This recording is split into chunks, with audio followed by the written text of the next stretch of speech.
Hi friends, I just kind of want to rant. I'm going to put a trigger warning here. I'm going to talk about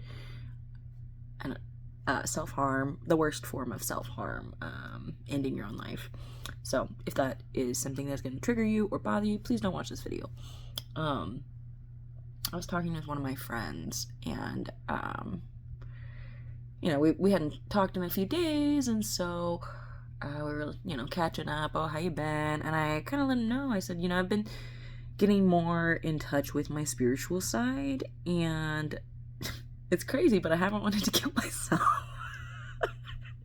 like since doing this, which I know it's not funny, it's not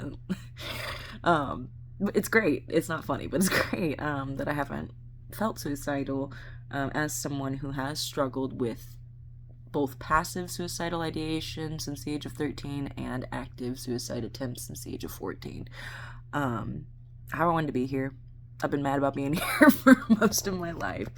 But it's really interesting because the only other period of my life where I didn't deal with daily or near daily thoughts of suicide was a portion of my therapeutic journey. Not the first part, but like towards the end of going through my first thing of trauma therapy, like trauma specific therapy that took about 3 years to go through, 2 or 3 years, 2.5 maybe, but it wasn't until like the last maybe like 6 months of that it stopped happening every day. And but yeah, so it's been something I've dealt with, and so it's been really amazing and surprising that has been kind of a byproduct, because for a really long time I kind of just identified with my depression, and I thought that was like part of who I am, part of my personality, and I don't find that to feel true anymore. It doesn't seem like it even has to be part of my life, nor do I really find peace or comfort in. And I know that sounds weird to say that I found peace and comfort in suicidal ideation, but I think when it's something so familiar in your life for over a decade, like 17 years of my life pretty much, it almost feels like a safety blanket, like that go bag, or the parachute under the seat in an airplane. It's like, if shit really hits the fan, this is what I have to go back on. I can just quit. I can just leave. And I think that it was that way for me because I felt so out of control in every aspect of my life. Really, I felt out of control of my body, especially too in the last 5 years after becoming sick after COVID, and developing mass activation syndrome without having a name for it. I felt out of control of my body. I have felt out of control of my emotions and mind for a lot of my life. Really only since about 2020, also when therapy started, did I start gaining control over my mind. And I think I was so unaware of the spiritual aspect of myself, where it was so conceptual and intangible, that I didn't really feel like I had any control over it either. But now, after 5 years of trying to gain control of my mental state, and then now to coming into this era of finally getting my diagnosis and really just using that as motivation to take charge of my body and my health, my physical health, it's so interesting to me how it has kind of just come naturally to also be minding my spiritual body as well. And I'm kind of going on a tangent, but I wanted to talk about too, this was part of the conversation I was having with this friend. I was like, I said, it's been great going into my spirituality. I haven't wanted to kill myself since then. And he was like, yeah, no, I totally understand. That's great to hear. And I was like, bro, I want to say that I appreciate this about you and our friendship, is that I can say I haven't wanted to kill myself, and you don't immediately get worried, because my friend has also struggled with suicidal ideation from a very young age. We're both in our 30s, and it has been happening since our teenage years for us.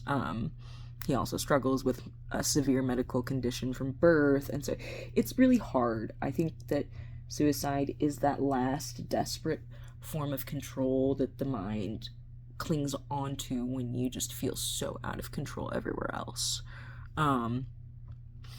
And so, yeah, I wanted to let him know, I'm like, I appreciate you being, like, so nonchalant with that. Like, if I tell you I want to kill myself, you don't make a big deal out of it, you don't call 911, you don't stay up for days worried about me, because that's not what I'm looking for. And we kept talking about this, and he's like, when someone reaches out and they say they want to kill themselves, like, that means that they haven't closed the door yet. It means their mind can still be changed, pretty much, because they're going outside of themselves for that either negative or positive reassurance from them. And so I thought that was really interesting too, because I know there's this like thing that happens in society where people want to discredit the mentally ill. I do know people can be manipulative with threatening suicide and not meaning it, but for someone who is genuinely suicidal, a lot of times you're reaching out and you're saying, I'm going to kill myself.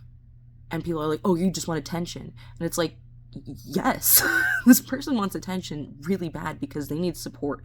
They're literally crying out for help.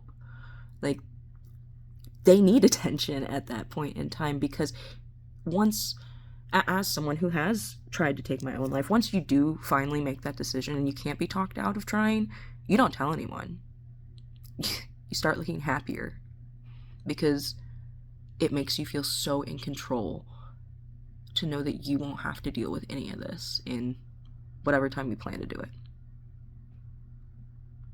And so if that friend or family member is reaching out to you saying they want to kill themselves, please listen. Because as soon as they stop asking for help, as soon as they stop trying to get attention with that, it's too late. So, yeah, I felt like that was really important to share. And I'm sorry I'm getting all emotional about it, but it is hard to deal with that feeling. And it makes me really sad to think about other people feeling that, because I know how much pain it brought me. And I feel a bit of compassion for myself having to have gone through that, which is kind of a new feeling for me, because I've been ashamed of my suicide attempts my whole life. It made me feel weak and pathetic and stupid.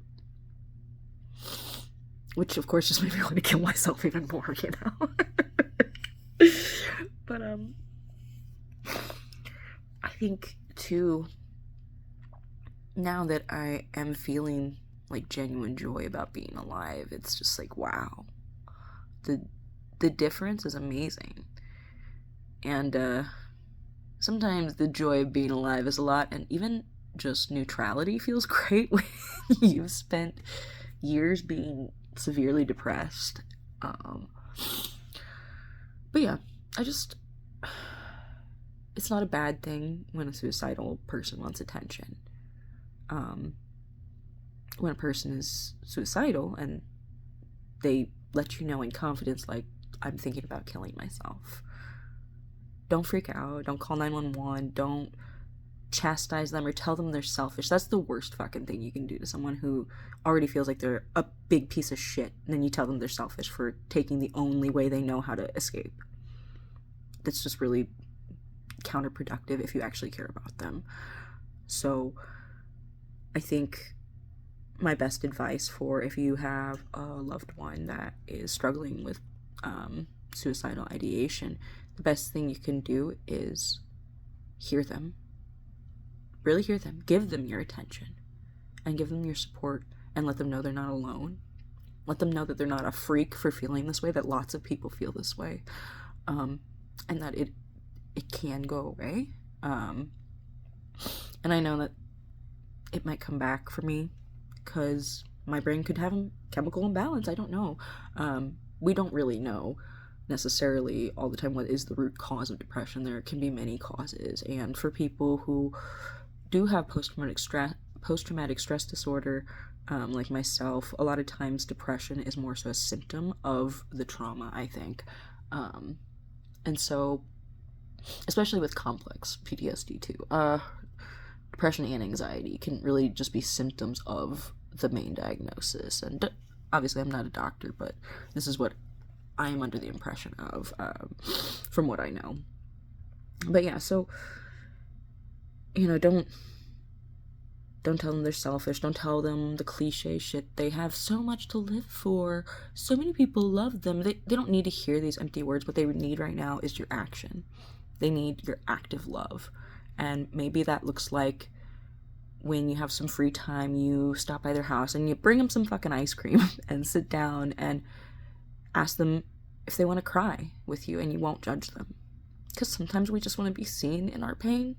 And yeah, maybe that sounds really like selfish, but when it takes so much for a person to get to that point, I think you're broken down in so many ways before you really seriously consider taking your own life. And so just let them be sad with you, and tell them that they're still valuable and they're still worthy, even though they're sad, even though they don't want to be here, because that's what they need to hear, you know.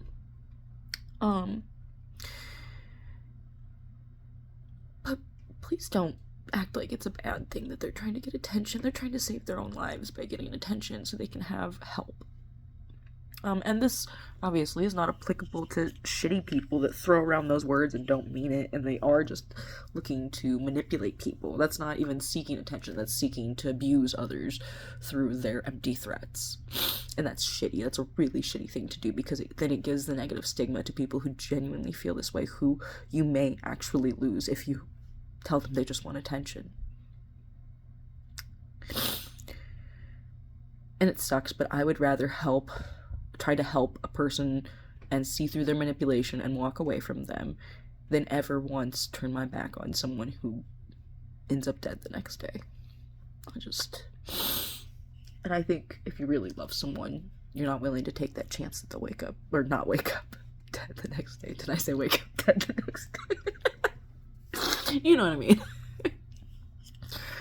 But yeah, a suicidal person seeking attention is the best thing they can do, because then they can get help and get out of that hole. Sometimes you just need a friend to sit in that hole with you for a bit, though, before you can build up the strength to start climbing out. And that's the thing too, there are no words you can say that are gonna magically climb this person out of their depression hole. We all want to help people that we love, right? We would love to save them and fix things for them, but with something as personal as depression, I feel like all you can do is sit there with them, maybe bring a flashlight, but they're gonna have to climb out on their own, and that is hard. But sometimes it's nice to have someone saying, you can do it, or look how far you've come, or really just even I see you. So yeah, thank you to all the people out there that aren't angry and ununderstanding when people are going through such difficult emotions in life. You know, it's just,